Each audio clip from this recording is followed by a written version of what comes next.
He spat in my face before the paper even touched the table. "Sign it," he said, shoving the contract so close I could smell the ink. "Accept a 60% cut, or I'll find someone who will." I didn't move. His staff stood frozen behind him, their silence worse than applause. And then she stepped forward, his 24-year-old lover, the intern he paraded around like a trophy. Her smirk sliced deeper than his words. He wanted me humiliated. He wanted me broken. But I didn't break. "I need 20 hours, I said, steady, almost calm. His laugh filled the glass walls. Pathetic. That night, I reached out to someone I swore I'd never speak to again. I remember the first time I met him.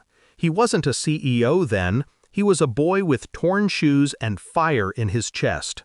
I loved him for that fire, reckless, hungry, desperate to rise. I built him up, polished the rough edges, introduced him to people who mattered. I believed his ambition was ours. Turns out, it was only his. The change started small. A new cologne he never wore for me. Late nights explained away with board meetings. His eyes always darting to his phone. Then one night, his jacket smelled of perfume too sweet to be mine. I didn't confront him, not yet. I waited, observed, documented. The text came 2 weeks later. "She doesn't understand you like I do." Sent to him from her. He didn't even bother deleting it. That was his mistake. By the time he spit on me, I wasn't his wife anymore. I was his mirror, reflecting everything he tried to hide. I sat at my desk that night, the unsigned paper still crumpled in my bag. 20 hours. That's all I'd asked for. He thought I needed time to swallow my pride. He didn't realize I needed time to sharpen it. I called Daniel, my brother.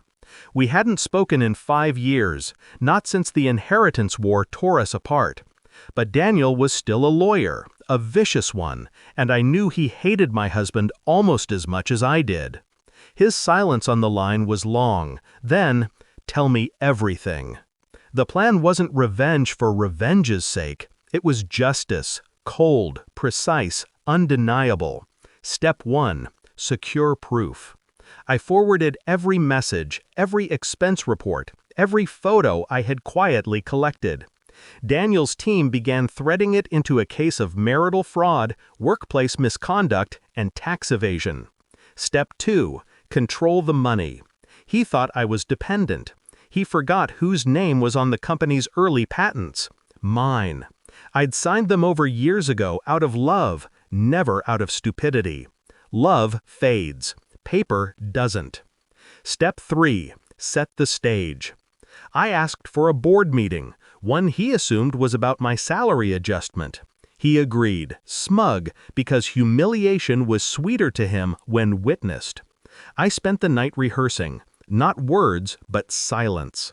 Silence is the sharpest blade when wielded right. The boardroom was colder than usual that morning. He strutted in, lover at his side, arrogance dripping from every polished shoe step. "She's refusing to adapt," he announced before I could speak. "She'll drag us down.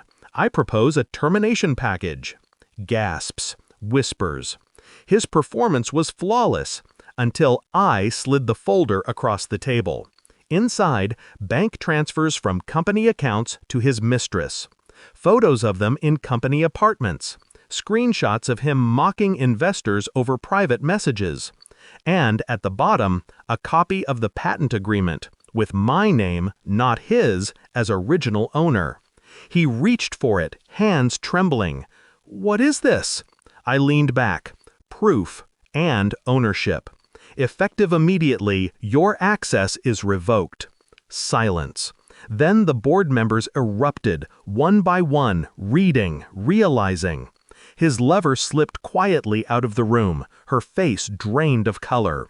He lunged for me, voice cracking with rage. "You, sit down," I said. Not loud, not sharp, just final. And for the first time in years, he obeyed. Security escorted him out by noon. By evening, his accounts were frozen. By midnight, the press had the story. CEO embezzlement, misconduct, betrayal. I didn't watch the news. I didn't need to. I sat alone in the office he once claimed as his kingdom, the city lights bleeding through the glass. I thought I'd feel empty. I didn't. I felt clean. People ask if I regret it. I regret nothing. I gave him everything, my loyalty, my brilliance, my love. He spat on it, and on me. He thought humiliation would make me bow. Instead, it sharpened me. He forgot the one thing about me he should have remembered. I never play to survive. I play to win. And that night, when I asked for 20 hours, I already knew his empire would be mine by morning.